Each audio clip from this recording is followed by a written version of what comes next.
CTET जो कि सितंबर 2014 का पेपर है वहाँ से। तो ये जो पेपर है सितंबर 2014 का है। तो आइए वीडियो शुरू करते हैं। वीडियो शुरू करने से पहले आपसे एक ही रिक्वेस्ट होती है कि यदि आपको वीडियो अच्छे लगते हैं तो इसे लाइक जरूर करें और अपने फ्रेंड्स के साथ शेयर करें। और आप कुछ भी कहना चाहते हो तो हमारे कमेंट बॉक्स में जाकर जरूर बताएं हमें। और यदि आप चैनल पे पहली बार आए हैं तो चैनल को सब्सक्राइब करके बेल नोटिफिकेशन आइकन को जरूर दबाइएगा। उम्मीद करता हूँ आज का यह वीडियो आपको पसंद आएगा। तो आइए शुरू करते हैं आज के पहले प्रश्न से। पहला जो प्रश्न है, कांसा यानी कि ब्रांज दो धातुओं का मिश्रण है। ये दो धातुएं हैं। आप सभी लोग जानते हैं कि ब्रांज एक मिश्र धातु है। यह जो है किन दो धातुओं से मिलकर बनाया जाता है वो यहाँ पे पूछा जा रहा है। तो यहाँ पे मैं ऑप्शन बता देता हूँ। यह जो है तांबा और टीन, इन दो धातुओं को मिला के बनाया जाता है। आते हैं 62 नंबर प्रश्न की तरफ। निम्नलिखित समूहों में से उस समूह को चुनिए जिसमें खाना पकाने के तरीके या ढंग दिए गए हैं। तो पहला ऑप्शन है उबालकर, गूंथकर, भूनकर। तो देखिए उबालना तो तरीका हो सकता है, लेकिन गूंथकर ये खाना पकाने का तरीका नहीं है। खाना पकाने की प्रक्रिया का एक हिस्सा है जो हम पहले करते हैं। यहाँ पे पकाने का अर्थ है कि अनाज को या फिर उस अन्न को पकाते कैसे हैं। तो यहाँ पे जो आंसर होगा मैं वो डायरेक्ट आप लोग को बता रहा हूँ। सेक कर, तल कर, भून कर, यह जो तरीका है खाना पकाने का तरीका या ढंग है। तो यहाँ पे ऑप्शन 4 जो होगा बिल्कुल करेक्ट होगा। आते हैं माउंट एवरेस्ट 63 नंबर प्रश्न की तरफ। और प्रश्न है माउंट एवरेस्ट के बारे में सही कथन चुनिए। यह जम्मू और कश्मीर का भाग है और इसकी चोटी की ऊंचाई 8,900 मीटर है। दूसरा ऑप्शन है यह नेपाल का भाग है और इसकी चोटी की ऊंचाई 8,900 मीटर है। तो और तीसरा चौथा ऑप्शन भी आप लोग पढ़ लीजिए। मैं इसका आंसर बता देता हूँ। देखिए बेसिकली यह जो क्वेश्चन है यहाँ पे जो एवरेस्ट की ऊंचाई दे रही है यह किसी में सही नहीं दिया गया है। तो बेसिकली तो इसमें कहीं कोई भी ऑप्शन जो है करेक्ट नहीं होना चाहिए। लेकिन यदि नज़दीकी ऑप्शन की बात करें, लगभग की बात करें, तो आप लोग को पता है कि माउंट एवरेस्ट की ऊंचाई जो है 8,848 है और अपडेटेड में 8,850 दिया गया है। तो यह जो दूसरा ऑप्शन है यह नेपाल का भाग है और इसकी चोटी की ऊंचाई 8,900 मीटर है। यह जो है नज़दीकी सबसे सही ऑप्शन है। आते हैं 64 नंबर प्रश्न की तरफ। रेगिस्तानी ओक एक पेड़ का नाम है जिसकी जड़ें उस गहराई तक जमीन के भीतर जाती हैं जब तक कि पानी तक न पहुंच जाए। इस पेड़ की जड़ों की गहराई इस पेड़ की ऊंचाई की लगभग 30 गुनी होती है। यह पेड़ कहाँ पाया जाता है? तो रेगिस्तानी ओक कहाँ पाया जाता है, सीधा सा प्रश्न है। ऑप्शंस है राजस्थान, आबू धाबी, ऑस्ट्रेलिया या रूस। तो यहाँ पे जो तीसरा ऑप्शन है ऑस्ट्रेलिया वो यहाँ पे करेक्ट होगा। 65 नंबर प्रश्न की तरफ बढ़ते हैं।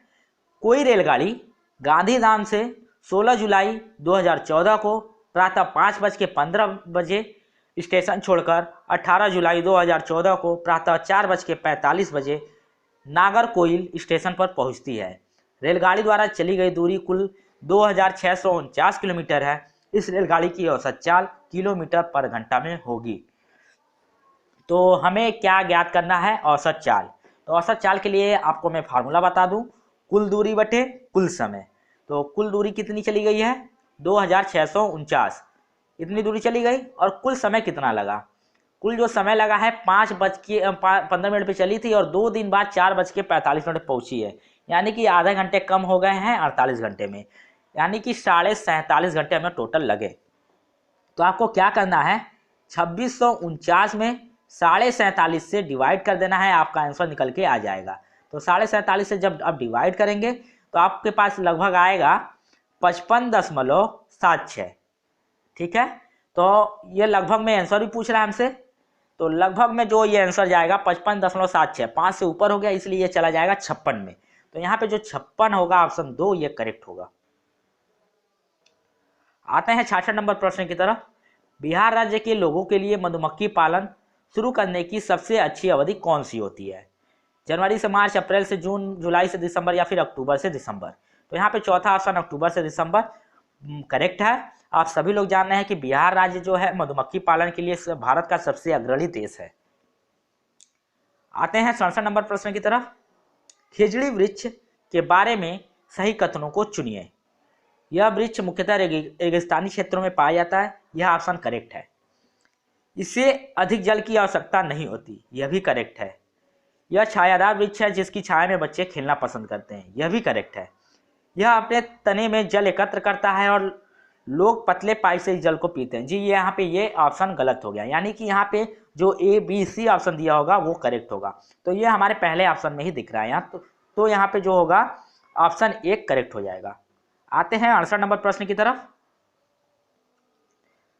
यहाँ पे पूछ रहा है हाथियों के विषय में नीचे दिया गया कौन सा कथन सही है। हाथी अपना अत्यधिक भार होने के कारण बहुत आराम करना पसंद करते हैं। 3 महीने के हाथी के बच्चे का भार सामान्यतः 2 क्विंटल होता है। जी हाँ, यहाँ पे जो दूसरा ऑप्शन है 3 महीने के हाथी के बच्चे का भार जो होता है 2 क्विंटल के लगभग में होता है। आते हैं 69 नंबर प्रश्न की तरफ। नीचे दिया गया पैराग्राफ पढ़िए जिसे गांव के एक छात्र ने अपने घर के विषय में लिखा है। क्या लिखा है? मैं गांव से आया हूं। हमारे गांव में अत्यधिक वर्षा होती है, इसलिए हमारे घर धरती से लगभग 10 या 12 फुट यानी कि 3 से 3.5 मीटर ऊंचे बने होते हैं। इन्हें मजबूत बांस के खम्भों पर बनाया जाता है। ये घर अंदर से भी लकड़ी के बने होते हैं। अब यह पूछा जा रहा है हमसे प्रश्न, यह गांव कहाँ होना चाहिए? आंध्र प्रदेश में, असम में, तमिलनाडु में या फिर उत्तराखंड में? तो इन ऑप्शन में जो सही ऑप्शन है वो है असम। असम में जो होता है कि 200 सेंटीमीटर के आसपास वर्षा होती है। तो अत्यधिक वर्षा होने के कारण जो क्या होता है, यहाँ पे जो घर बनाए जाते हैं बांस के खम्भों पे 10 से 12 फीट ऊपर बनाए जाते हैं। आते हैं 70 नंबर प्रश्न की तरफ। ब्रेल लिपि में मोटे कागज पर उभरे हुए बिंदु बने होते हैं। यह लिपि आधारित है 4 बिंदुओं पर, 6 बिंदुओं पर, 8 बिंदुओं पर या फिर 10 बिंदुओं पर। तो ब्रेल लिपि जो होती है, सबसे पहले मैं ये बता दूं कि एक नेत्रहीन फ्रांसीसी लेखक जिनका नाम था रूई ब्रेल, इन्होंने सन 1821 में इस लिपि का उपयोग करना शुरू किया था। उन्होंने 12 की जगह 6 बिंदुओं पर एक लिपि बनाई जिसमें अलग अलग 64 अक्षर हैं। ठीक है, तो यहाँ पे जो ऑप्शन 2 होगा करेक्ट होगा। आते हैं 71 नंबर प्रश्न की तरफ। निम्नलिखित पक्षियों में से कौन काफी हद तक अपनी गर्दन को पीछे घुमा सकता है? मैना, उल्लू, कौवा या फिर कोयल? तो यहाँ पे ऑप्शन 2 जो होगा करेक्ट होगा, उल्लू। यह काफी हद तक अपनी गर्दन को पीछे की तरफ घुमा सकता है। 72 नंबर प्रश्न पे आते हैं। हमारे देश के नीचे दिए गए किस भाग में खाने की चीजें जैसे टेपी कोवा और नारियल को लोग अपने घर के आंगन में ही उगाते हैं और इनसे बने खाने का स्वाद बहुत अच्छा लगता है? आंध्र प्रदेश, असम, गोवा या फिर केरल? तो यहाँ पे सही ऑप्शन जो है गोवा। आते हैं 73 नंबर प्रश्न की तरफ। कोई डॉक्टर एक मरीज को खाने के लिए कुछ दवाइयाँ लिखता है और साथ ही गुड़, आंवला, हरी पत्तेदार सब्जियां जरूर खाने का सुझाव देता है। यह मरीज किस रोग से पीड़ित होना चाहिए? गुड़, आंवला, हरी पत्तेदार सब्जियां यह खाने के लिए अगर सुझाव दे रहा है तो इनमें जो सबसे ज़्यादा पाया जाता है उसकी कमी से जो रोग होगा वही होगा। तो आप सभी लोग जानते हैं कि इसमें आयरन पाया जाता है और आयरन की कमी हो जाती है या फिर ब्लड में आयरन की कमी हो जाती है तो हमें कौन सा रोग हो जाता है?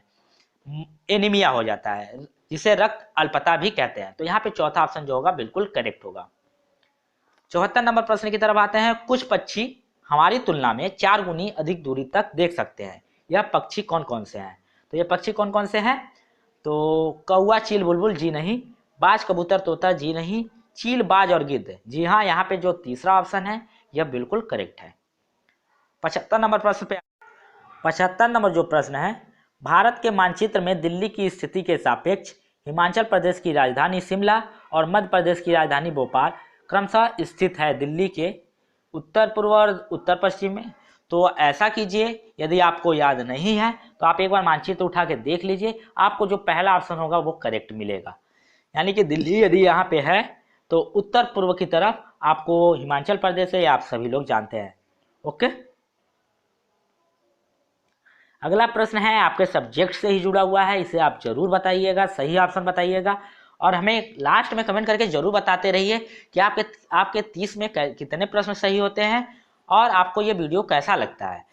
यदि वीडियो अच्छा लगता है तो इसे लाइक करके ही जाया करें और ज़्यादा से ज़्यादा शेयर करें इसे। जो 76 नंबर प्रश्न है, ईवीएस संक्षेपण अर्थ में प्रयुक्त होता है, हम कहते हैं ना ईवीएस सर पढ़ा दीजिए, तो ईवीएस का मतलब क्या है? तो ईवीएस का जो फुल फॉर्म है वो है इन्वायरमेंटल स्टडीज। तो यहाँ पे चौथा ऑप्शन करेक्ट होगा। आते हैं 77 नंबर प्रश्न की तरफ। निम्नलिखित में से कौन सा प्राथमिक स्तर पर पर्यावरण अध्ययन के लिए शिक्षण का उद्देश्य नहीं है? तो बारी बारी से मैं पढ़ रहा हूँ जिससे आपको क्लियर होगा। कक्षा कक्ष में होने वाले अधिगम को विद्यालय के बाहर की दुनिया से साथ जोड़ना। दूसरा ऑप्शन है शिक्षक कक्षा कक्ष में कड़े अनुशासन को सुनिश्चित करे। जी हाँ, ये जो दूसरा ऑप्शन है यहाँ पे हमको मिल गया, यह जो है पर्यावरण अध्ययन का उद्देश्य बिल्कुल नहीं है। ओके, ये यहाँ पे करेक्ट ऑप्शन होगा। आते हैं 78 नंबर प्रश्न की तरफ। आंचल अपनी कक्षा 5 में पर्यावरण अध्ययन की कक्षा में अक्सर गहन जांच पड़ताल करने वाले और कल्पनापरक प्रश्न पूछती है। उसके द्वारा इस प्रकार करने से उद्देश्य किसमें सुधार करना है? अवलोकन कौशलों में, संवेगात्मक कौशलों में, चिंतन कौशलों में, या फिर बोलने संबंधी कौशलों में। तो अक्सर गहन जांच पड़ताल और कल्पनापरक प्रश्न पूछ रही है, तो उसका उद्देश्य यह है कि चिंतन कौशलों में जो है बच्चों के सुधार किया जाए। तो यहाँ पे ऑप्शन 3 करेक्ट होगा। आते हैं 79 नंबर प्रश्न की तरफ। कक्षा 3 के शिक्षार्थियों को एक चैप्टर का नाम दिया गया है हमारे दोस्त पक्षी। प्रकरण पढ़ाते समय नलिनी नीचे दी गई पद्धति का प्रयोग करती है। कौन कौन सी पद्धतियां प्रयोग करती है? पक्षियों पर आधारित वृत्त चित्र दिखाना, विभिन्न पंछियों की तस्वीरों वाले चार्ट का प्रयोग करना और संक्षेप में उनका वर्णन करना। और तीसरा जो पद्धति है, शिक्षार्थियों को नज़दीक के पार्क में ले जाना और उनसे पक्षियों को ध्यान से देखने के लिए कहना। अब हमारे पास प्रश्न यहाँ से ये निकल के आ रहा है, नलिनी किस प्रयोजन के लिए सीखने के विभिन्न उपागमों का प्रयोग कर रही है? अपनी पाठ्य योजना का पालन करना, बहुबुद्धि वाले शिक्षार्थियों की विभिन्न आवश्यकताओं को पूरा करना, दूसरे शिक्षकों अभिभावकों को प्रभावित करना, या फिर शिक्षार्थियों में तर्क शक्ति का विकास करना। तो यहाँ पे जो करेक्ट ऑप्शन है वो है ऑप्शन 2, बहुबुद्धि वाले शिक्षार्थियों की विभिन्न आवश्यकताओं को पूरा करने का जो नली है प्रयास कर रही है। आते हैं 80 नंबर प्रश्न की तरफ।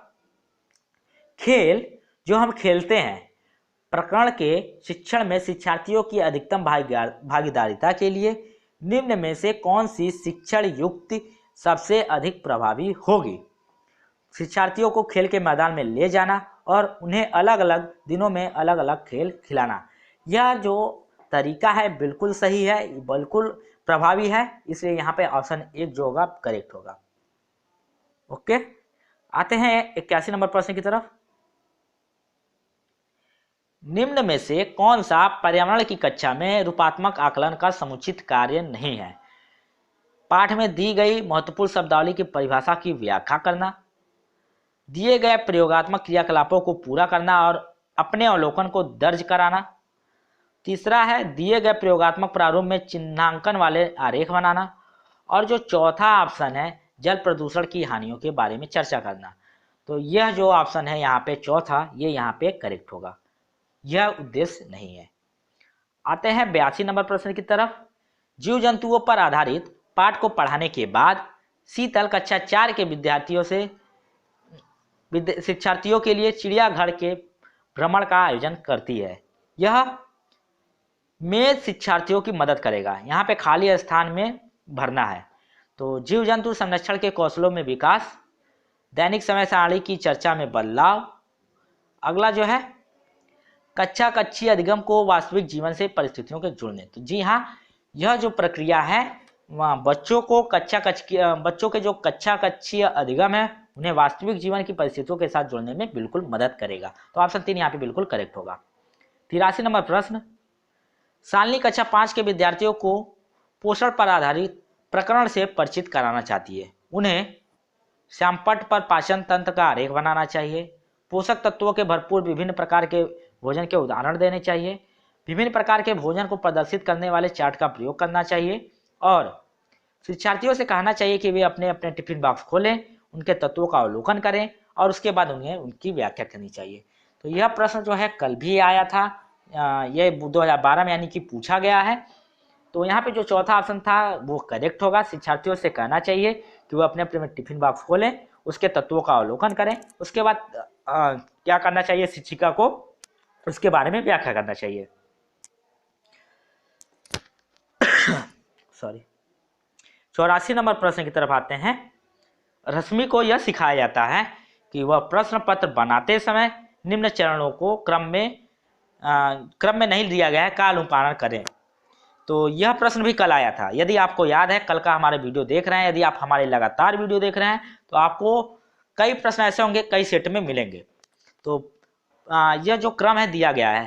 तो कल की यदि वीडियो देखिए तो मैं इसको ज़्यादा डिस्कस नहीं करूँगा। सबसे पहले मैंने क्या बताया था, डिजाइन तैयार करना, उसके बाद ब्लूप्रिंट तैयार करना, उसके बाद प्रश्न लिखना, उसके बाद प्रश्न का संपादन करना। यानी कि यहाँ पे जो ऑप्शन होगा सही वो होगा 2, 4, 1, 3। तो देखिए कहाँ पे है, ये ऑप्शन 2 में हमें दिखाई दे रहा है, तो ये यहाँ पे करेक्ट ऑप्शन होगा। अगला जो प्रश्न है, हरप्रीत अपने शिक्षार्थियों को यह सुझाव देना चाहती है कि पर्यावरण संरक्षण के लिए किस प्रकार एक व्यक्ति सबसे अच्छे संभावित तरीके से अपना योगदान दे सकता है। उनका सबसे बेहतर सुझाव हो सकता है आने जाने के लिए सार्वजनिक साधनों का प्रयोग करना। यह प्रश्न भी कल आया था, तो यह जो ऑप्शन 1 होगा यह करेक्ट होगा। देखिए लगातार 3 प्रश्न जो हैं हमारे मिल गए हैं कल की क्वेश्चन से। हालांकि यह कल का पेपर नहीं है, यह 2014 का पेपर है। कक्षा 5 के विद्यार्थियों में जिज्ञासा जागृत करने का निम्न में से सबसे प्रभावी तरीका है। अधिक हस्तपरक अनुभव प्रदान करना, लिखित कार्य में उन्हें अधिक अभ्यास देना, अक्सर इकाई परीक्षणों का आयोजन करना, गहन जांचपरक और कल्पनापरक प्रश्न पूछना। तो यदि जिज्ञासा को जागृत करना है तो हमें गहन जांचपरक और कल्पनापरक जो प्रश्न होगा वो पूछने होंगे। तो यहाँ पे चौथा ऑप्शन जो होगा बिल्कुल करेक्ट होगा। 87 नंबर, यदि 1 महीने के लिए बिजली न हो तो हमारा जीवन किस प्रकार प्रभावित होगा। इस प्रश्न को पूछने का उद्देश्य है, देखिए ऊपर जो है जो प्रश्न पूछा गया है यह उससे बिल्कुल मिलता जुड़ता हुआ प्रश्न है। तो यहाँ पे भी जो ऑप्शन सही है वह है शिक्षार्थियों के कल्पनापरक और चिंतनपरक कौशलों का विकास करना। ओके। 88 नंबर प्रश्न, कक्षा 5 की पर्यावरण अध्ययन की पाठ्य पुस्तकों के एक पाठ में सर्वेक्षण लेखन पर एक भाग का मुख्य उद्देश्य है शिक्षार्थियों की सामान्य जानकारी का आकलन करना, शिक्षार्थियों को अवसर उपलब्ध कराना कि वे अपनी चीज़ों को खोजें और सीखें, विषय की आधारभूत अवधारणाओं को सीखने में शिक्षार्थियों की मदद करना, या फिर शिक्षार्थियों के व्यवहारिक कौशलों में सुधार करना। तो सर्वेक्षण और लेखन इसका जो मुख्य उद्देश्य होगा शिक्षार्थियों को अवसर उपलब्ध कराना कि वे चीज़ों को खोजें और सीखें। तो यहाँ पे दूसरा ऑप्शन ये है, ये करेक्ट है। 89 नंबर जो कि आज का सेकंड लास्ट प्रश्न है, वृक्ष संरक्षण की अवधारणा के बारे में शिक्षार्थियों को संवेदनशील बनाने के लिए गुंजन निम्नलिखित क्रियाकलापों का आयोजन करती है। क्या करती है, प्रत्येक शिक्षार्थियों को इस बात के लिए प्रोत्साहित करना कि वे एक एक वृक्ष को अपनाएं और उनकी देखभाल करें। दूसरा है वन संरक्षण पर वाद विवाद प्रतियोगिता का आयोजन करना। तीसरा है वृक्षों पर आधारित पोस्ट निर्माण संबंधी प्रतियोगिता का आयोजन करना। और चौथा है शिक्षार्थियों को कटी लकड़ियों का भंडार दिखाना। अब हमसे यह प्रश्न पूछा जा रहा है, वांछित उद्देश्य को प्राप्त करने में ऊपर दी गई गतिविधियों में से सबसे कम प्रभावी होगी। तो सबसे कम प्रभावी कौन होगी, यहाँ पे हमें चौथा ऑप्शन जो दिखाई दे रहा है शिक्षार्थियों को कटी लकड़ियों का भंडार दिखाना, यानी कि घ जहाँ पे ऑप्शन होगा वो करेक्ट होगा। तो यह हमारे चौथे ऑप्शन में दिखाई दे रहा है, इसलिए ये यहाँ पे सही है। 90 नंबर प्रश्न, कक्षा 5 के शिक्षार्थियों को यदि यह समाप्त हो जाए, पाठ पढ़ाने के बाद शीला प्रकरण के बारे में शिक्षार्थियों की समझ के स्तर के बारे में जानने के लिए एक परीक्षण प्रशासित करती है। उसे यह जानकर आश्चर्य होता है कि एक बड़ी संख्या में शिक्षार्थी संबंधित अवधारणाओं को समझ नहीं पाए। इसका मुख्य कारण हो सकता है, इसका मुख्य कारण क्या हो सकता है, उसने प्रकरण को पढ़ाने के लिए सही पद्धति का प्रयोग नहीं किया था। जी हाँ, यहाँ पे जो यह ऑप्शन है बिल्कुल करेक्ट है। तो आपको आज का ये वीडियो कैसा लगा, हालांकि यह पेपर बहुत आसान था, फिर भी हमें कमेंट करके जरूर बताइएगा कि आज का ये वीडियो कैसा लगा। और ज़्यादा से ज़्यादा वीडियो को लाइक शेयर करते रहिए। और जो लोग चैनल पे पहली बार आए हैं यदि अच्छा लगता है वीडियो, हमारे अन्य वीडियो भी देख लीजिए। यदि अच्छा लगता है तो ज़रूर सब्सक्राइब कीजिएगा, बेल नोटिफिकेशन आइकन को दबाइएगा। और रही बात सहायक शिक्षक भर्ती के लिए तैयारी कराने की, तो मैंने अपने कम्युनिटी टैब के माध्यम से आप लोगों से प्रश्न पूछा था कि क्या इसकी तैयारी अभी से शुरू कर दी जाए। तो आप लोगों ने, ज़्यादातर लोगों ने, लगभग 70% लोगों ने कहा कि जी नहीं, सीटेट की परीक्षा के बाद। तो चैनल आपका है, परिवार आपका है, तो आप जो कहेंगे वो सर्वोपरि है। इसलिए मैं सीटेट की परीक्षा के बाद टॉपिक वाइज सबसे पहले मैटर डिस्कस करूंगा, उसके बाद जो संभावित सेट या फिर मॉडल पेपर हो सकते हैं वो सहायक शिक्षक भर्ती के लिए डिस्कस करूंगा। तो आज के इस वीडियो में बस इतना ही। मुझे दीजिए इजाज़त, मैं जल्द ही नया वीडियो लेके हाजिर होता हूँ। धन्यवाद।